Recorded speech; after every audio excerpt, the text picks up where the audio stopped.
देखिए, आपने पूछा है कि भाई बंगाल में क्या रिजल्ट आने वाले हैं, क्या होने वाला है। ममता बनर्जी का बयान आया है, शुभेंदु अधिकारी बार बार ये कह रहे हैं कि ममता बनर्जी एक घपला करने की तैयारी में है।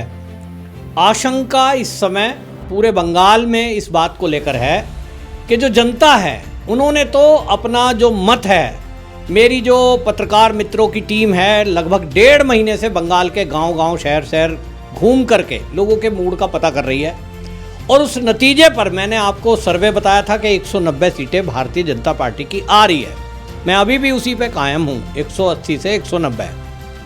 तो भाई जनता ने अपना मैंडेट दे दिया और जनता ने 2021 में भी बीजेपी को ही सरकार बनाने के लिए अपना मैंडेट दिया था। लेकिन लोगों को 2021 का रिजल्ट देखने के बाद अभी ये आशंका है कि क्या भारतीय जनता पार्टी अपनी सरकार बंगाल में बना पाएगी। और ये जो आशंका है, ये मैं अभी जमीन की रिपोर्ट बता रहा हूं। बंगाल के बहुत सारे लोगों से मेरी बात हुई है और जो मेरे पत्रकार मित्र हैं वो भी बंगाल में ही हैं। वो ये कह रहे हैं कि लोगों को जितने सर्वे आए हैं सब कह रहे हैं बीजेपी की सरकार बन रही है। लेकिन अभी ममता बनर्जी ने खेल शुरू कर दिया। 3 दिन मौन रही है ममता बनर्जी, लेकिन अभी सुना है कि आईपैक के जो डायरेक्टर है उसको जमानत मिल गई और उसके बाद फिर से एक खेल शुरू हो गया कि जो बंगाल का मीडिया है, टीएमसी का मीडिया, उसके जरिए, सोशल मीडिया के जरिए फिर से एक प्रचार किया जा रहा है और एक फर्जी सर्वे पेश कर दिया गया है जिसमें ये कहा जा रहा है एग्जिट पोल में कि बीजेपी को मात्र 70 सीटें आ रही है। कल मैं देख रहा था कि एक वो बीजेपी के सर्वे का एक फोटोकॉपी दिखा रहे थे टीएमसी के एक सांसद, और वो फर्जी लेकर के बैठ गए। मेरे पास हैंडराइटिंग का लिखा हुआ देखिए, बीजेपी का इंटरनल सर्वे आ रहा है, उसमें मात्र बीजेपी को 70 सीटें दिखाई दे रही हैं। तो ये इस तरह का झूठा नैरेटिव क्यों फैला रहे हैं? भाई कुछ घंटे बचे हैं, रिजल्ट सामने होगा और जनता का जो व्यूज है, जनता का जो रुख है, अगर वो टीएमसी के फेवर में था तो हर बार की तरह ये घर में ममता बनर्जी क्यों नहीं बैठी? हर बार की तरह ये अभिषेक बनर्जी क्यों बौखला रहा है? हर बार की तरह ये तो घर में आराम से बैठते थे। आज ईवीएम सेंटरों के बाहर धरना प्रदर्शन कर रहे हैं। ये कह रहे हैं कि साहब मैनिपुलेट किया जा सकता है। ये जो बौखलाहट घबराहट है, ये आखिरकार फिर क्यों है? क्यों? ये बता रहा है कि ममता बनर्जी को समझ में आ गया कि उनके उखाड़ फेंकने को लेकर जनता ने मत किया है। फिर सवाल ये उठ रहा है कि ममता बनर्जी अभी तक क्या कर सकती है, ऐसा जो लोगों को आशंका है कि अभी भी बीजेपी सरकार बना पाएगी कि नहीं, इसमें आशंका है। क्योंकि 2021 में भारतीय जनता पार्टी की सरकार बनाने के लिए ही जनता ने वोट किया था, ये मैं फिर से बता रहा हूं। लेकिन हुआ क्या? जो काउंटिंग हो रही थी उस काउंटिंग में ही असली खेल हुआ। आईपैक ने मीडिया के जरिए फर्जी न्यूज प्लांट की और 11 बजे मीडिया में प्लांट चलने लगा, सब जगह मीडिया में चलने लगा। नेशनल मीडिया में उसकी कॉपी हो गई बंगाल मीडिया की कि बीजेपी की सरकार नहीं आ रही है, टीएमसी भारी बहुमत से वापसी कर रही है। उसके बाद जो काउंटिंग सेंटर है वहां ममता बनर्जी के ही कार्यकर्ता यानी टीएमसी के कार्यकर्ता ही काउंटिंग अधिकारी बने हुए थे। वही सब हैं। अब की बार भी उन्हीं के लिए ममता बनर्जी सुप्रीम कोर्ट तक पहुंची है। तो वो बने हुए अधिकारी, और उन्होंने फिर क्या हुआ, इधर टीएमसी के जो गुंडे थे, काउंटिंग एजेंट, उन्होंने बीजेपी के एजेंटों को डराना धमकाना शुरू किया, चले जाओ वरना यहां बुरी तरह मार दिए जाओगे, सरकार तो हमारी ही बन रही है। और उसके बाद कैलाश विजयवर्गीय का एक ट्वीट आ जाता है, सरकार बनने के लिए धन्यवाद दे देते हैं। उन्होंने भी शाम तक इंतजार नहीं किया कि रिजल्ट तो आने दें, और इतने बड़े लीडर का जब ट्वीट आ जाता है उसके बाद तो पूरा पैनिक फैल गया और फिर लोग छोड़कर चले गए सेंटर बीजेपी के। और फिर उसके बाद खेल हुआ असली। वही खेल ममता बनर्जी इस बार करने की फिराक में है। ममता बनर्जी को लग रहा है कि इस बार फिर से काउंटिंग में वो कुछ ऐसा कर जाए कि बीजेपी का जो ये बनती हुई सरकार दिखाई दे रही है, ये बनते बनते भी ना रहे, बिगड़ जाए। तो क्या कर रही हैं? शुभेंदु अधिकारी ने मीडिया में और सोशल मीडिया पर एक्स पर लिखा है कि उन्हें उनके सूत्रों के जरिए व्हाट्सएप की ऐसी चैट बरामद हुई है जिसमें ये पता लग रहा है कि जो चुनाव के अधिकारी ड्यूटी पे लगेंगे, राज्य सरकार के कर्मचारी बंगाल के, उनसे उनका डेटा मांगा जा रहा है, उनसे उनके सर्टिफिकेट मांगे जा रहे हैं, डिटेल मांगी जा रही है व्हाट्सएप पर, क्या आपकी ड्यूटी लगी है, आप कृपया हमें अपने सर्टिफिकेट और डिटेल व्हाट्सएप पर करिए। जबकि वहाँ जो अधिकारी है, चुनाव अधिकारी, वो ये बता रहे हैं, चुनाव आयोग के जो अधिकारी हैं वो ये कह रहे हैं कि डिटेल कभी भी इस तरह से व्हाट्सएप पे नहीं मांगी जाती। हमारे पास ऑलरेडी हर अफसर की डिटेल है, हमको जिसको ड्यूटी पे लगाना है उसको हम ये ऑफिस में आके आई कार्ड दिया जाता है, फोटो लगेगी, उसके ऊपर स्टैंप लगती है, और इस बार तो ये कह दिया गया है कि QR कोड के जरिए एंट्री होगी। तो ये फर्जी क्या हो रहा है? तो बता रहे हैं कि जिनका पिछला अनुभव है वो ये बता रहे हैं कि ये करते क्या हैं कि आईपैक जो है अपने कर्मचारियों की भर्ती जो उसने की हुई है, काउंटिंग एजेंट के तौर पर कॉन्ट्रेक्चुअल बेस के जो लड़के हैं उनको भर्ती किया गया है, वो सब TMC के कार्यकर्ता हैं, उन्हीं को काउंटिंग पे रखेंगे, एंट्री करने पर उन्हीं को रखेंगे कंप्यूटर पे, नए नए लड़के हैं सब, और वहाँ एंट्री में ही खेल होगा। मान लीजिए लिस्ट में वोट पड़ी है 100 और वो एंट्री करते हैं 100 के बजाय 90, एक एंट्री पे 10 वोट घटते घटते तो कितना हो जाएगा? ये खेला है, एक जीरो हटा दो, पकड़े जाओ तो सॉरी, गलती से हो गया। तो भरोसेमंद व्यक्ति वहां चाहिए, इसीलिए शुभेंदु अधिकारी ने यह बात उठाई है कि कॉन्ट्रेक्चुअल बेस का कोई भी व्यक्ति नहीं होना चाहिए, क्योंकि वो सब आईपैक के अधिकतर भर्ती किए हुए TMC के कार्यकर्ता हैं। दूसरा, मैंने तो एक बात और बोली है कि राज्य सरकार का कोई कर्मचारी होना ही नहीं चाहिए।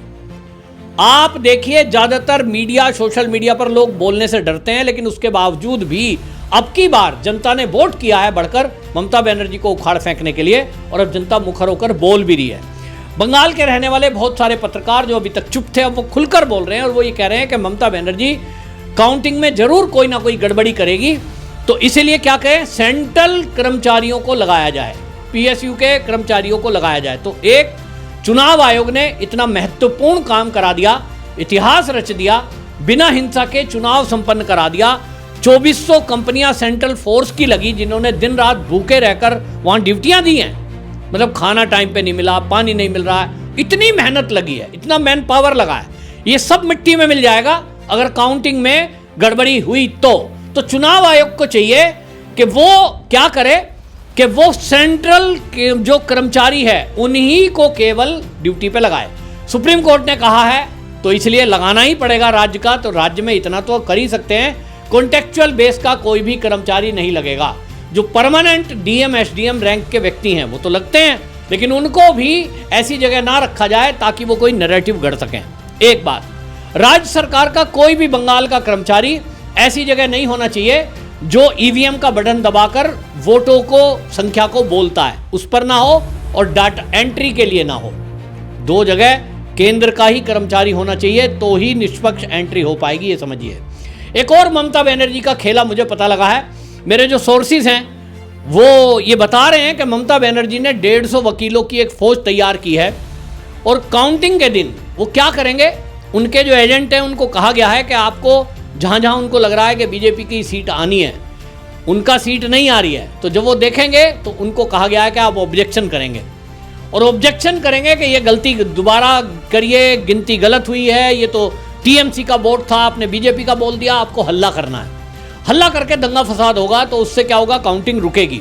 काउंटिंग रुकेगी तो देर रात तक चलेगी, देर रात तक चलेगी तो जो बीजेपी का एजेंट है उसको तो हम डराएंगे, धमकाएंगे, और वो किसी तरह काउंटिंग छोड़ के चला जाए, बाद में हमारा कब्जा हो जाए। एक चाल तो ये है। तो बीजेपी वाला काउंटिंग से घबराए नहीं, लास्ट तक रुके, इसके लिए बीजेपी को तैयारी करनी पड़ेगी।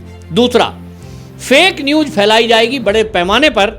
आईपैक ने पिछले चुनाव में यही किया था, इस बार भी वही कर सकता है कि जो सोशल मीडिया है और जो उनका खरीदा हुआ मीडिया है, उन सब के जरिए सुबह 10 बजे ये कोशिश की जाएगी कि वो बीजेपी की सीट कम और TMC की सीट ज़्यादा दिखाएं।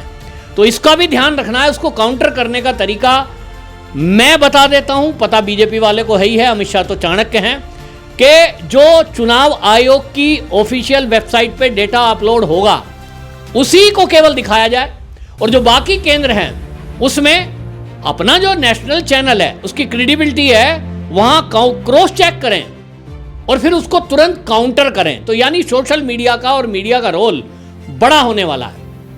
तीसरी सबसे बड़ी बात कि ये जो दंगा फसाद करने की कोशिश कोई काउंटिंग सेंटर पे करें, बाहर तो ये इंतजाम किया गया है, सेंट्रल फोर्स रखी जाएगी और उनका बवाल नहीं होने दिया जाएगा, लेकिन आपको बता दूं सेंटर के अंदर ये दंगा फसाद कुछ कर सकते हैं, उसकी तैयारी जैसा इस बार चुनाव आयोग ने बूथ पर किया कि लोकल पुलिस को बाहर रखा, सेंट्रल फोर्स को अंदर रखा था, काउंटिंग सेंटर पे भी इसी तरह चुनाव आयोग को रखना चाहिए इंतजाम कि अंदर जो है वो सेंट्रल फोर्स रहे और लोकल पुलिस को बाहर रखिए। ये अगर हुआ तो इनकी घालमेल नहीं चल पाएगी। चौथा सबसे बड़ी बात जो मैंने कहा, वकीलों की फौज खड़ी की है, तैयारी की गई है कि जब शाम हो जाएगी और टीएमसी हार जाएगी, रिजल्ट घोषित हो गया, तो इन्होंने तय किया है कि लगभग 150 वकील सीधा हाई कोर्ट जाएंगे और वो चैलेंज करेंगे और कहेंगे साहब हम तो मानते नहीं है, ये तो घपला हुआ है काउंटिंग में और चुनाव आयोग ने मिलकर के बीजेपी के फेवर में रिजल्ट दिया है। यानी एक सीट पर नहीं, 150 लगभग सीटों पर चैलेंज दिया जाएगा।